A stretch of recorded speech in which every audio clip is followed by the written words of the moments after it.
You ever get that feeling, that sense that your life, it's just part of something way, way bigger? Well, that's exactly what we're diving into today. We're going to map out one of the most incredible ideas in spirituality, the evolution of the soul, pulling together some amazing insights from some really profound thinkers. So, let's just jump right in with a huge question, right?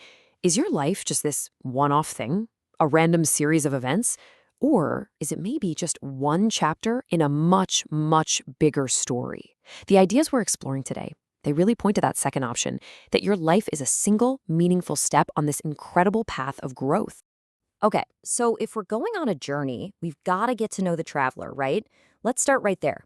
What exactly is the soul? And what's its purpose for being here in the first place? All right, so when you piece together insights from things like past life regression, you get this picture of the soul as this eternal spark of consciousness. But here's the key. It's not just sitting there. It's constantly evolving. And how does it do that?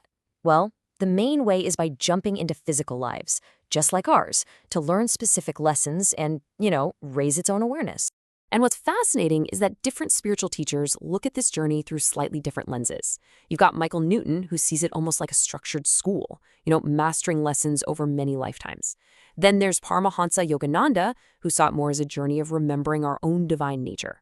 And for someone like Esther Hicks, it's less about lessons and more about this constant, joyful expansion. They're kind of like three different paths, all leading up the same mountain of growth. So if the soul is here to learn, that basically makes Earth the ultimate classroom, right? The Earth School. So let's take a look at the curriculum, starting with a concept that almost everyone has heard of, but almost everyone gets a little bit wrong: karma. Yeah, most of us hear karma and we immediately think of cosmic payback, right? You do something bad happens to you. But the spiritual view completely flips that on its head. It's not about punishment at all. Think of it more like a neutral law of balance, kind of like gravity. It doesn't judge, it just creates the situations you need to learn empathy, to really feel what it's like to be on the other side of your own actions. And this idea that it's about balance and learning really lines up with what people report from a soul's perspective. Souls don't look back at their lives and see karma as some kind of penalty. No way. They see it as this incredibly compassionate tool that they themselves used to set up the perfect opportunities for deep, meaningful growth. But, and this is so important, karma isn't destiny. It's not set in stone. It just sets the stage. Our free will is the star of the show. So before we're born, our soul might say, okay, I want to learn about forgiveness, and sets up a challenging relationship. But once we're here, how we choose to react in that relationship, that's all on us. And our choices are what decide if we nail the lesson this time around, or if we need to sign up for the same class again next lifetime. Okay, so what happens when one of these school days, a lifetime, is over? The soul doesn't just poof, disappear. It goes home.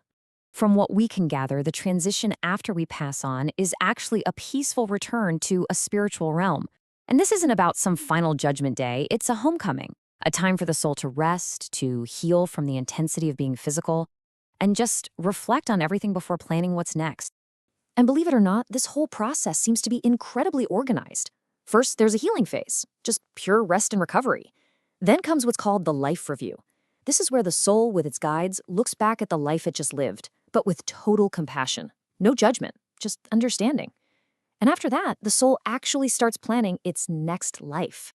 A huge part of that planning involves something called soul contracts. These are basically pre-birth agreements, where souls agree to play certain roles in each other's lives to help each other grow. So that really difficult boss, that challenging family member, it's mind-blowing to think about, but they might just be your greatest teacher.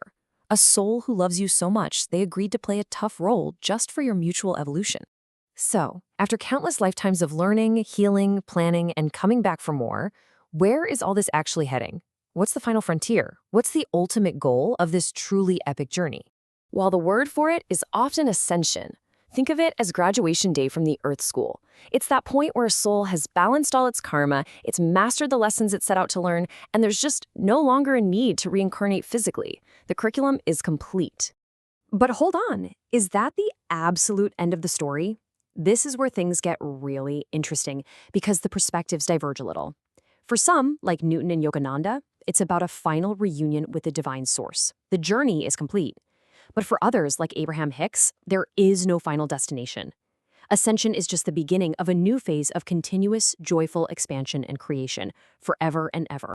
And this journey, it's not like you just flip a switch and you're ascended.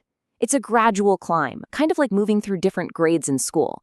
You have what you might call beginner souls, who are working on those really foundational lessons like empathy and forgiveness. Then you have intermediate souls, who start taking on bigger roles, even acting as guides for others. And then you have the advanced souls, who are getting really close to that final integration, pretty much getting ready for their own graduation. Okay, now this whole framework, it's incredibly profound, right? But let's be honest, it also brings up some really deep, really tough philosophical questions. And it's super important that we don't just gloss over them. Because after laying out this entire cosmic roadmap, you might just be sitting there thinking, but why? Why this whole setup? Why did we separate from the divine in the first place? Why is all this struggle and learning even necessary? And these are the kinds of essential tough questions that come up. Like, is my soul a different thing from me? And who's running this whole school anyway? Who's grading the papers? And the biggest one for me, after all this work to become this unique individual soul, what happens when we merge back into the oneness? Do we just disappear? These aren't just little potholes, they're huge canyons of inquiry.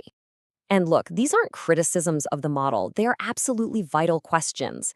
As one writer put it, these questions are the very heart of any serious spiritual conversation. Acknowledging them doesn't make the framework weaker, it actually shows us where the exploration has to go even deeper. So that leaves us with this one last, really powerful thought to take with you. When you look at your own life, really look at it. The good, the bad, the triumphs, the challenges. Do you see a random series of events? Or can you start to see the possibility that it's all a carefully crafted chapter in a much, much bigger story? A story that you, at the very deepest level of your being, might have written for yourself.